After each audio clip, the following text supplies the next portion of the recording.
एक थप्पड़ मारूंगा, मुंह का तबेला बना दूंगा, पैर काट के रोड पे फेंक डालूंगा।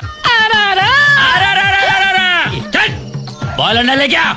किसका लाऊं, मर्गी का लाऊं? नहीं, हाथी का ला। अभी हाथी का तो अंडा होता ही नहीं है ना। गूंगे लड़के को एक बहरी लड़की से प्यार हो गया। गूंगा जब भी गाना गाता बहरी सुनकर दौड़ी चली आती। एक दिन लड़की के अंधे चचा ने उन्हें देख लिया और जाकर लड़की के बाप को बताया, जो बेचारा दोनों टांगों से माजूर था। अपनी बेटी के बारे में सुनकर भागा, साइकिल उठाया, बाइक को किक मारी, घोड़े पर बैठकर निकल गया। वहां पहुंचकर जेब से खंजर निकाला, फायर किया और दोनों तीर जाके लड़के के दिल में लगे और लड़की मर गई।